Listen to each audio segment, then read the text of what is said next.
Would you like to introduce this week's topic before you fall asleep, Nick? Yeah, before I fall asleep. So we are putting our selections in for the three all NBA teams that I guess are decided in the next 10 or so games. Yep. Um, I think you can go first this week. Is that right? So you're gonna give me 15 names. Yep. I'm gonna give you 15 names. Well, let's go. I'm going to go my third team, and then you Yep. go your third team, and Sure. then we'll go from there. I feel like statistically speaking, we should have at least 10 names the same, even maybe 12, and then it's going to be about where we put them.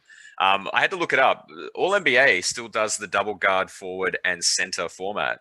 Yes. So I felt like that was really harsh to the centers. That would be what I'd preluded. So I'm going to start with my third team. I'm going to go with the guards. I went Devin Booker and Donovan Mitchell. And for the forwards, I went Draymond Green and Jimmy Butler. And for the center, I went Carl Anthony Towns. Some reasonable picks there. You put Booker in the third team. Oh, Yep. that's a bit of compensation, perhaps. But look, I'll totally agree. Firstly, on your footnote there, I think yeah, absolutely. Centers definitely get shortchanged. I think in these All NBA teams because there's only three picks versus six. Mm. And I also found, I guess, the forwards was sort of a bit slim pickings, which is some of your two picks were quite interesting because I guess I have in my third team, I have Zach Levine and Donovan Mitchell in the guard spots, Okay. and I have Pascal Siakam and Kevin Durant as the forwards, and I have Karl Okay. Anthony Towns as the center. Nice. So we were in agreement on Mitchell and Towns. So 2 out of 5. 2 out of 5. That's pretty good. Well, we have to do the rest before we start to unpack them. I feel Sure. like our first teams will be pretty similar, and then the second of that. So my second team, we have Steph Curry and Demar Derozan as the guards. Yes, it's the age-old debate about Demar Derozan being a guard, but it happened for All Star. It will happen here. Jason Tatum, Kevin Durant for the forwards, and then Joel Embiid for the center. So who are the two forwards? Tatum Jason Tatum and yep, Durant. and Durant. So you're Durant in the second team. That's generous.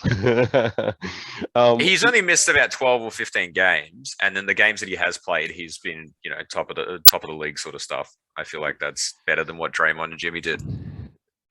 well, look, on my second team, as the guards, I have Luka Doncic and I have Devin Booker. I have put him in my second team. I think someone from the Suns is definitely deserving to be first in the West or first in the league, actually. I have at the forwards Jason Tatum, and I have DeMar DeRozan. And Yeah, at the well, center, I have Joel Embiid. Now, I think with the forward and guard positions for DeRozan, um, when I looked online, he's actually listed as a small forward because Zach Levine plays the two. But you're mm, right. Obviously, players nowadays interchange. LeBron plays 1 through to 5. That sort of situation. But I guess it's an interesting pick there. Which way people? Because ultimately he'll make an All NBA team.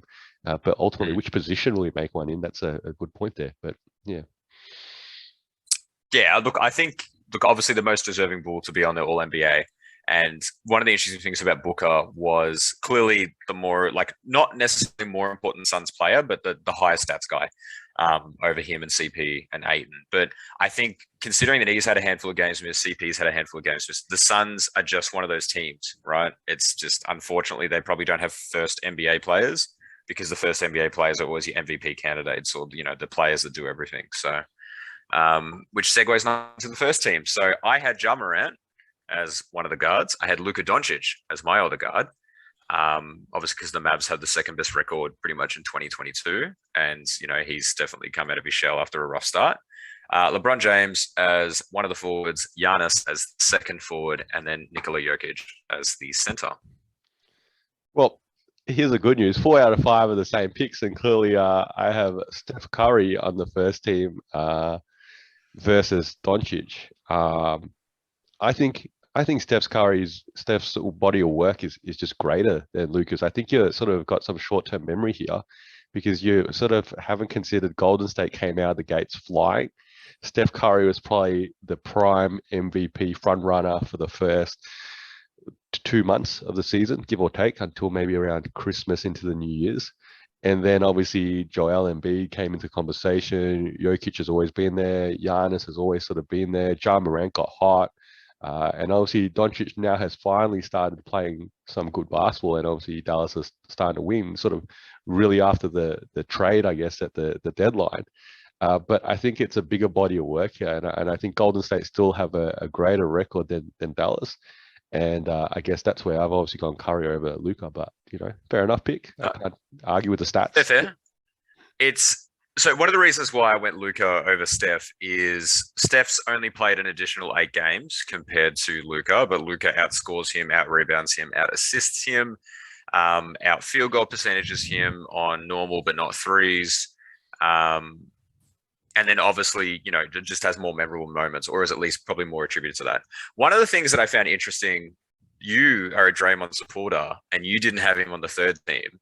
And I feel like one of the underrated things that's happened with the Warriors this season is him not being present is clearly the catalyst to their success, right? So when he was there, they just win. And then once he had left, once he had his injury, even Clay coming back didn't actually change the fact that, all right, Clay and Steph might get 30, but they're not actually going to win most of the time, or the defense doesn't work, or the offense doesn't flow.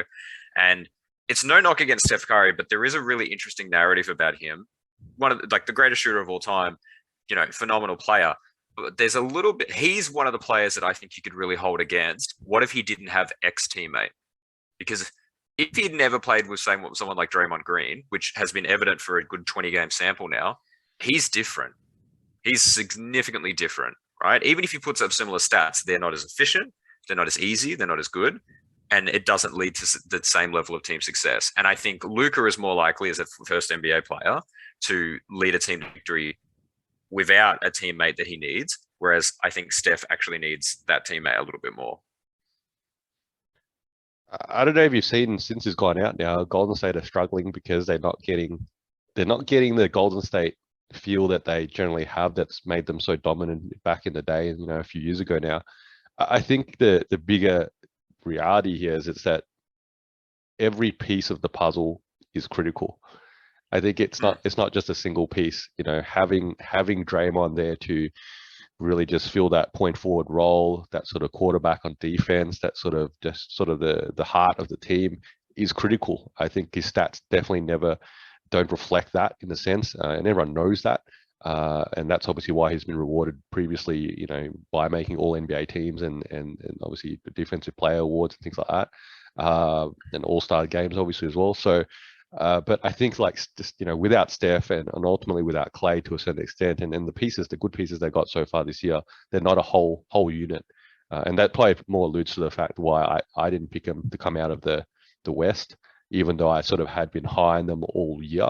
But it just doesn't seem like it's coming together for them at the right time. And I think that's where I honestly sort of looked at the bigger picture.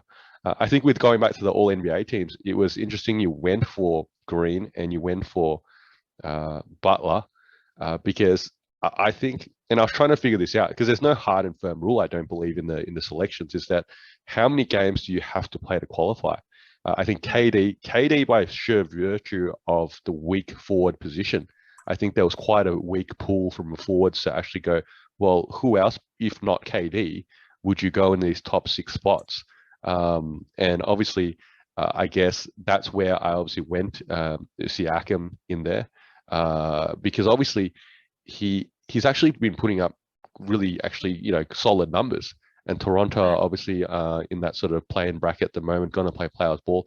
And obviously he didn't start. I think he was injured at the start of the season, and then since then he's just been there the whole time. And the reality here is that Fred VanVleet could be considered into the All NBA team, but ultimately again he doesn't bump any of these other 6 guards out of their spots. That's the reality. So I think that's where obviously I went that way, because I think Butler and Green have just missed too much time, unfortunately. So looking at Pascal's stats real quick, yeah, he's having career year, or at least he's having above career averages in all statistical categories, which is great. He's played 59 games. Jimmy Butler's played 50. So I think that the narrative around Jimmy Butler missing games, it's real, 50 games out of 72. 60 games gives you 3/4 of a season. But so, I think the thing is that Pascal being just 9 ahead doesn't differentiate very much. Draymond, at the other hand, has played 38, and let's say he plays the next 10 remaining, that gets into 48, which is still really just half the season. But Yeah, I think as you alluded to as well, the forward pool. I was trying to think of other forwards that potentially could get it. You know, like Miles Bridges could have been someone if the Hornets had a better record.